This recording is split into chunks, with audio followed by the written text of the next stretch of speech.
அனைவருக்கும் வணக்கம். நான் பிரபாகரன், ஜோதிடர். இப்போ நான் என்ன சொல்ல போகிறேன்னா, இந்த அபிஜித் முகூர்த்தத்தை பற்றி தான் சொல்ல போகிறேன். கருத்தில் கொள்ளுங்க. கொஞ்சம் விளக்கமாக சொல்கிறேன்.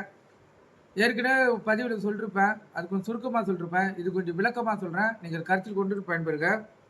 அதிர்ஷ்ட தரும் அபிஜித் முகூர்த்தம். நீங்கள் நினைத்தது நிறைவேறும். நீங்கள் பயன்படுத்தி பாருங்கள். வாழ்க்கையில் சிறப்பான முன்னேற்றத்தை அடைவீங்க. நல்ல காரியங்கள் செய்ய நல்ல நேரம் என்பது மிகவும் முக்கியமானது.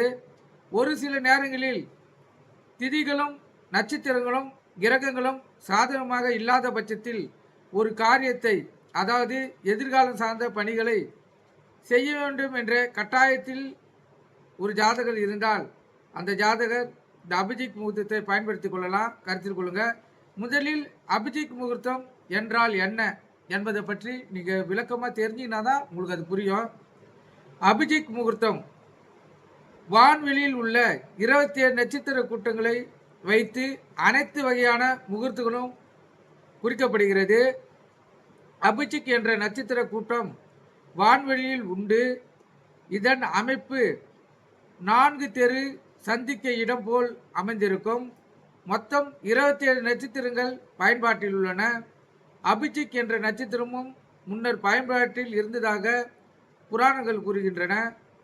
அபிஜித் 28வது நட்சத்திரம். ஜித் என்றால் வெற்றி பெறுதல், அபிஜித் என்றால் சிறப்பான வெற்றி பெறுதல் என்று பொருள். அபிஜித் நட்சத்திர வேளையில் தொடங்கும் காரியங்கள் நிச்சயம் நல்ல பலன்களை தரும்.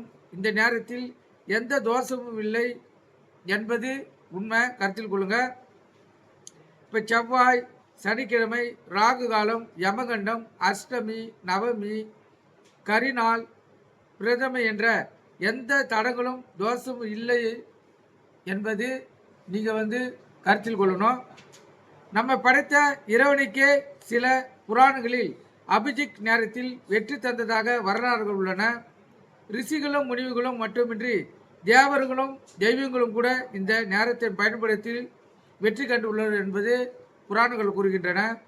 நமது முன்னோர்கள் சூரியன் உதயமாகும் பொழுதும் அஸ்தமுகம் நேரத்திலும் உச்சமாக இருக்கும் காலங்களிலும் நல்ல காரியங்களை செய்தால் நாம் எதிர்பார்த்த பலன்களை அடைய இயலும் என்பதை அறிந்து நமக்கு உரைத்து சென்றுள்ளனர். இந்த அபிஜித் முகூர்த்தத்தை கருத்தில் கொள்ளுங்க.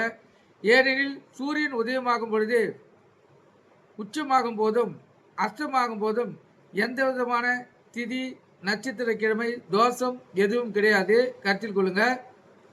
சூரியன் உச்சி காலம் அடையும் நேரத்தினை அபிஜித் முகூர்த்தம் என்று அழைக்கப்படுகிறது. இந்த முகூர்த்தத்தில் செய்யப்படுகின்ற காரியங்கள் யாவும் ஜெயிக்கக்கூடிய வலிமை பெறுவதாக கருத்து நிலவுவது. கருத்தில் கொள்ளுங்க. சூரியனின் உச்சமடையும் போது மிகுந்த பிரகாசத்துடன் இருப்பதால் நாம் செய்யும் காரியங்கள் சூரியனை போல் பிரகாசமாக இருக்கும். பிரம்ம முகூர்த்தத்திற்கு நிகரான பலனை அபிஜித் முகூர்த்தமும் அபிஜித் முகூர்த்தம் தரக்கூடிய வலிமை உடையது. இது எந்த விதமான தோஷங்களுக்கும் இந்த முகூர்த்தத்துக்கு கிடையாது. கருத்தில் கொள்ளுங்க. தினமும் அபிஜித் முகூர்த்தம் உண்டு.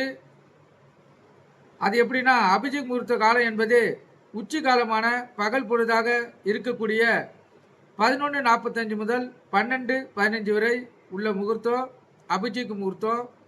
கருத்தில் கொள்ளுங்க. இந்த அபிஜித் முகூர்த்தத்துக்கு நட்சத்திர, யோக, கரணம் மற்றும் பஞ்சாங்க தோஷங்கள் என்பது எதுவுமே கிடையாது. இந்த அபிஜித் முகூர்த்தத்தில் திருமணம் சார்ந்த பணிகளை நீங்கள் மேற்கொள்ளலாம். அதே போல் புதிய வாகனங்கள் வாங்கலாம் அல்லது பதிவு செய்யலாம். புதிதாக பொன் ஆபரணங்கள் வாங்குதல் அல்லது சேர்த்தல் ஆகிய காரியங்களை செய்யலாம். மனை தொடர்பான பத்திரப்பதிவுகளும் மேற்கொள்ளலாம். உத்தியோகத்தில் உள்ள உயர் அதிகாரிகளை சந்திக்கலாம். அரசு தொடர்பான உதவிகள் மற்றும் பணிகளை மேற்கொள்ளலாம். ஆரோக்கியம் சார்ந்த மருத்துவம் பார்க்க செல்லுதல், இல்லை மேஜர் ஆப்ரேஷன் செய்தல் ஆகிய அனைத்து விதமான பணிகளையும் இந்த அபிஜித் முகூர்த்தம் செய்யலாம். அடுக்குமாடி கட்டிடம் தொடர்பான பணிகள் துவங்க மிக சிறப்பான நேரம் இது. நீண்ட காலம் நன்மை தரக்கூடிய எதிர்காலம் சார்ந்த பணிகளை மேற்கொள்ள வெற்றி பெற இந்த நீங்கள் அபிஜித் முகூர்த்தத்தை பயன்படுத்தலாம். அதே போல் இந்த மாதத்தில் ஒரு முறை இல்லைன்னா இருமுறை வந்து இந்த அபிஜித் முகூர்த்தம் சிறப்பான முகூர்த்தமாக வரும். அது இந்த உத்திராட நட்சத்திரமும் திருவோண நட்சத்திரமும் இணைந்து வரக்கூடியது மிக விசேஷமான அபிஜித் முகூர்த்தம். கருத்தில் கொள்ளுங்க.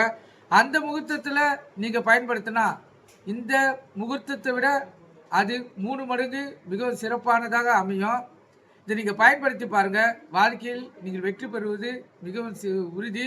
மிக சிறப்பான வெற்றிகளை நீங்கள் பெற்று மகிழ்ச்சியான வாழ்க்கையை நீங்கள் வாழலாம். கருத்தில் கொள்ளுங்கள். அபிஜித் முகூர்த்தம் என்பது காலங்காலமாக முன்னோர்களால் பயன்படுத்தி அரசுகளால் பயன்படுத்தி வெற்றிகளை பெற்ற நட்சத்திரம். நீங்கள் இந்த முகூர்த்தத்தை பயன்படுத்தி வாழ்க்கையில் வெற்றி பெற இறைவனர்களுடைய ஆசீர்வாதம் உங்களுக்கு பரிபூர்ணமாக கிடைக்கும். நீங்கள் கருத்தில் கொண்டு பயன்பெறுங்க. நன்றி, வணக்கம்.